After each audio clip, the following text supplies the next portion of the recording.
Chapter 21. Phone Call. I could feel it was too early again when I woke, and I knew I was getting the schedule of my days and nights slowly reversed. I lay in my bed and listened to the quiet voices of Alice and Jasper in the other room. That they were loud enough for me to hear at all was strange. I rolled till my feet touched the floor and then staggered to the living room. The clock on the TV said it was just after 2 a.m. Alice and Jasper were sitting together on the sofa, Alice sketching again, while Jasper looked over her shoulder. They didn't look up when I entered, too engrossed in Alice's work. I crept to Jasper's side to peek. "Did she see something more?" I asked him quietly. "Yes, something's brought him back to the room with the VCR, but it's light now." I watched as Alice drew a square room with dark beams across its low ceiling. The walls were paneled in wood, a little too dark, out of date. The floor had a dark carpet with a pattern in it. There was a large window against the south wall, and an opening through the west wall led to the living room. So it's her house. One side of that entrance was stone, a large tan stone fireplace that was open to both rooms. The focus of the room from this perspective, the TV and VCR, balanced on a too small wooden stand. I'm going to redo that. The focus of the room from this perspective, the TV and VCR, balanced on a too small wooden stand, were in the southwest corner of the room. An aged sectional sofa curved around in front of the TV, a round coffee table in front of it. "The phone goes there," I whispered, pointing. 2 pairs of eternal eyes stared at me. "That's my mother's house." Alice was already off the couch, phone in hand, dialing. I stared at the precise rendering of my mother's family room. Uncharacteristically, Jasper slid closer to me. He lightly touched his hand to my shoulder, and the physical contact seemed to make the calming influence stronger. The panic stayed dull, unfocused.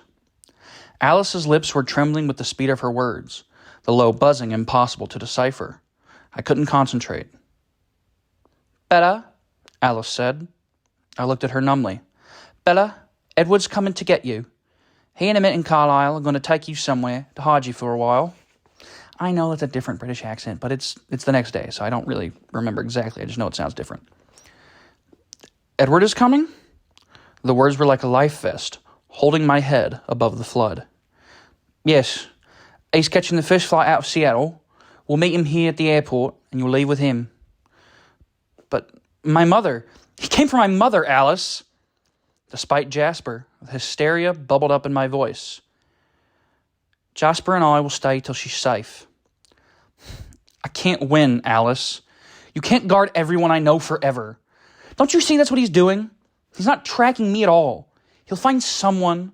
He'll hurt someone I love. Alice, I can't."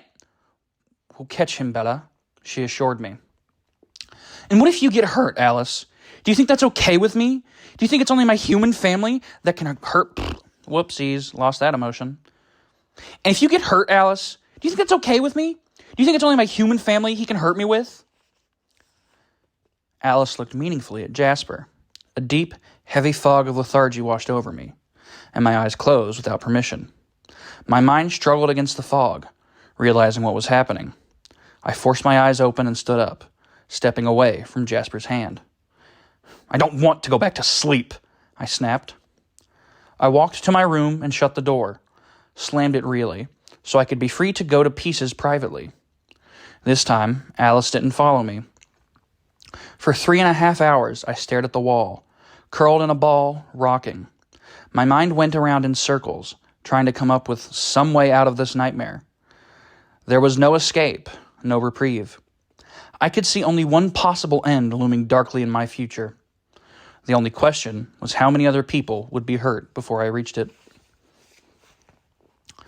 The only solace, the only hope I had left, was knowing that I would see Edward soon.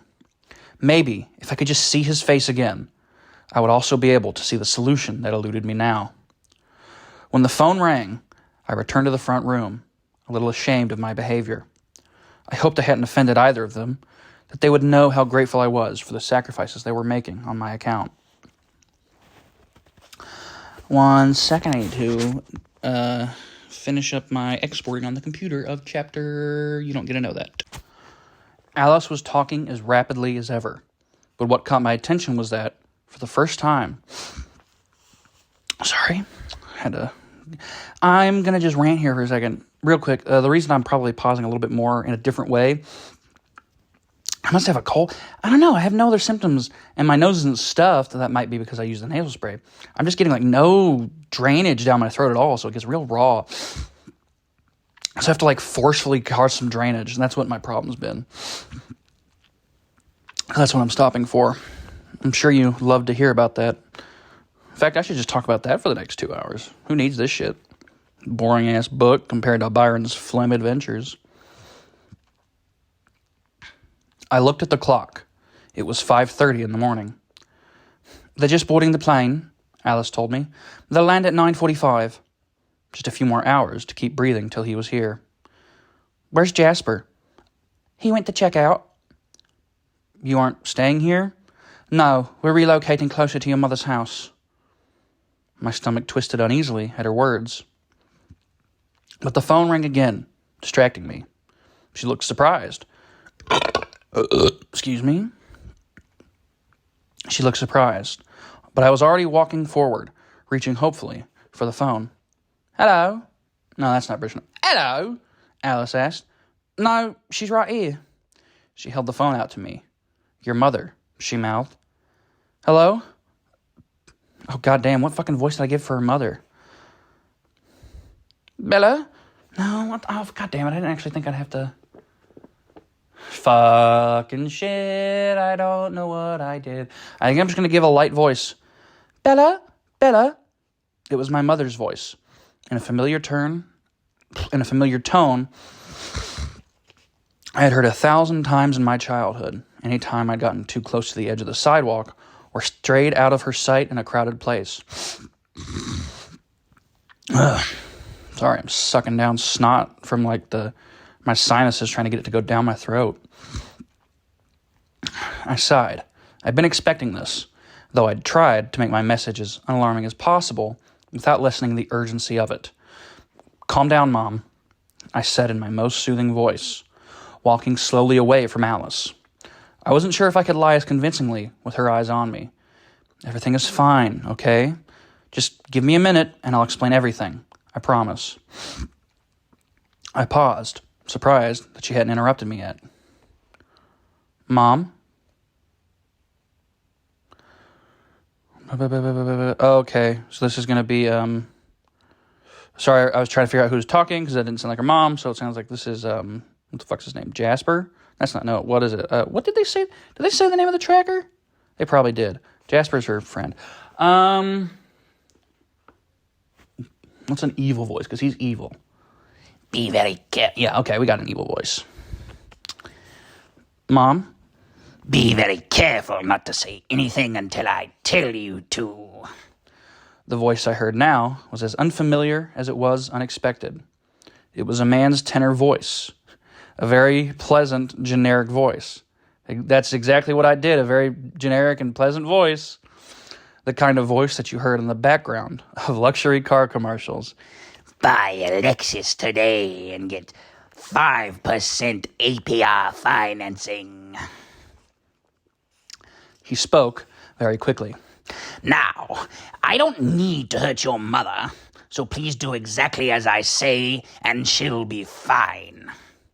He paused for a minute while I listened in mute horror. That's very good. He congratulated.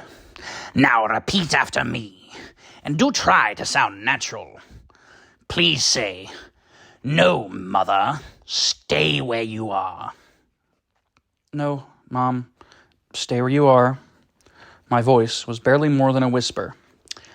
I can see this is going to be quite difficult. The voice was amused, still light and friendly.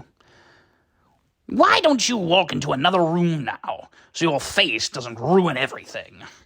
There's no reason for your mother to suffer.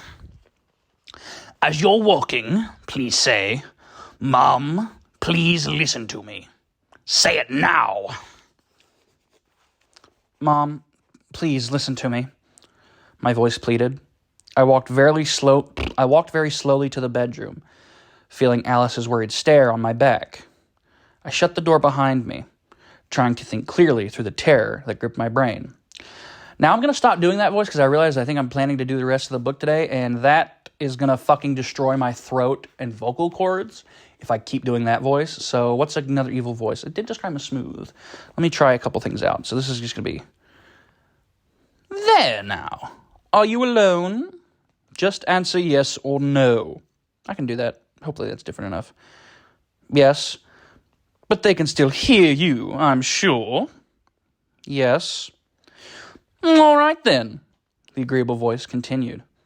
Say, Mom, trust me. Mom, trust me. This worked out rather better than I expected. I was prepared to wait, but your mother arrived ahead of schedule. It's easier this way, isn't it? Less suspense, less anxiety for you. I waited. Now, I want you to listen very carefully.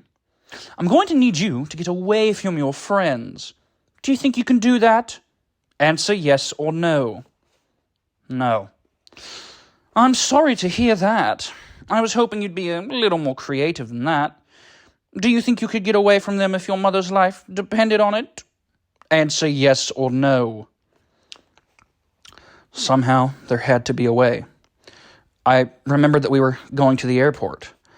Sky Harbor International Airport. Crowded, confusingly laid out. Yes.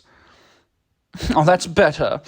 I'm sure it won't be easy, but if I get the slightest hint that you've any company, well, that would be very bad for your mother, the friendly voice promised.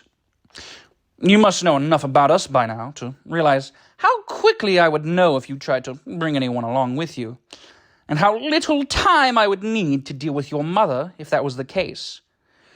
Do you understand? Answer yes or no. Yes. My voice broke. Very good, Bella. Now, this is what you have to do. I want you to go to your mother's house. Next to the phone, there will be a number. Call it, and I'll tell you where to go from there. I realize with the voice I'm switching back between like American and British, but I enjoy it too. I'm enjoying doing it too much to not try to change it. So fuck you. He's doing it on purpose to fuck with her. That's the headcanon. I already knew where I would go and where this would end, but I would follow his instructions exactly. Can you do that? Answer yes or no. Yes. Before noon, please, Bella. I haven't got all day, he said politely. Where's Phil? I asked tersely. Be careful now, Bella. Wait until I ask you to speak, please. I waited. It's important now that you don't make your friends suspicious when you go back to them. And tell them that your mother called and that you talked her out of coming home for the time being. Now repeat after me. Thank you, Mom. Say it now. Thank you, Mom. The tears were coming. I tried to fight them back. Say, I love you, Mom. I'll see you soon. Say it now. I love you, Mom. My voice was thick. I'll see you soon, I promised. Goodbye, Bella. I look forward to seeing you again. He hung up. I held the phone to my ear. My joints were frozen with terror. I couldn't unbend my fingers to drop it. I knew I had to think, but my head was filled with the sound of my mother's panic. Seconds ticked by while I fought for control. Slowly, my thoughts started to break past that brick wall of pain to plan. For I had no choices now but one, to go to the mirrored room and die. I had no guarantees, nothing to give to keep my mother alive. I could only hope that James would be satisfied with winning the game, that beating Edward would be enough. Despair gripped me. There was no way to bargain, nothing I could offer or withhold that could influence him. But I still had no choice. I had to try. I pushed the tear back as well as I could. My decision was made. It did no good to waste time agonizing over the outcome. I had to think clearly, because Alice and Jasper were waiting for me, and evading them was absolutely essential and absolutely impossible. I was suddenly grateful that Jasper was gone. If he had been here to feel my anguish in the last 5 minutes, how could I have kept them from being suspicious? I choked back the dread, the anxiety, tried to stifle it. I couldn't afford it now. I didn't know when he would return. I concentrated on my escape. I had to hope that my familiarity with the airport would turn the odds in my favor. Somehow, I had to keep Alice away. I knew Alice was in the other room waiting for me, curious, but I had to deal with one more thing in private before Jasper was back. I had to accept that I wouldn't see Edward again, not even one last glimpse of his face to carry with me to the mirror room. I wasn't going to hurt him. I was going to hurt him, and I couldn't say goodbye. I let the waves of torture wash over me, have their way for a time. Then I pushed them back too, and went to face Alice. The only expression I could manage was a dull, dead look. I saw her alarm and didn't wait for her to ask. I had just one script now, and I'd never manage improvisation now. My mom was worried. She wanted to come home, but it's okay. I convinced her to stay away. My voice was lifeless. We'll make sure she's fine. Bella, don't worry. I turned away. I couldn't let her see my face. My eye fell on a blank page of the hotel stationery on the desk. I went to it slowly, a plan forming. There was an envelope there, too. That was good. Alice, I asked slowly, without turning, keeping my voice level. If I write a letter for my mother, would you give it to her? Leave it at the house, I mean. Sure, Bella. Her voice was careful. She could see me coming apart at the seams. I had to keep my emotions under better control. I went into the bedroom again and knelt next to the little bedside table to write. Edward, I wrote. My hand was shaking. The letters were hardly legible. I love you. I'm so sorry. He has my mom, and I have to try. I know it may not work. I'm so very, very sorry. Don't be angry with Alice and Jasper.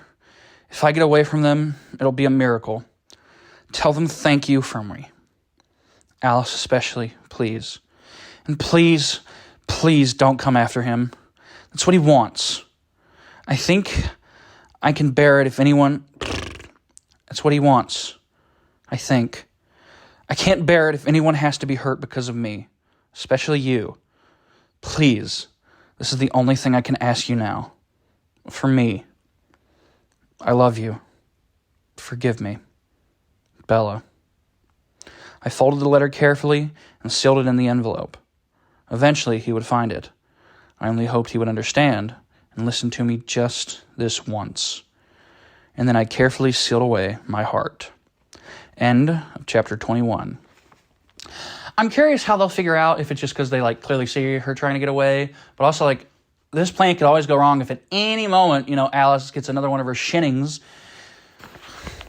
You got the shinning boy! I'm referencing the Treehouse of Horror thing that makes fun of the shinning. The shinning. Sorry, was checking something, and goodbye.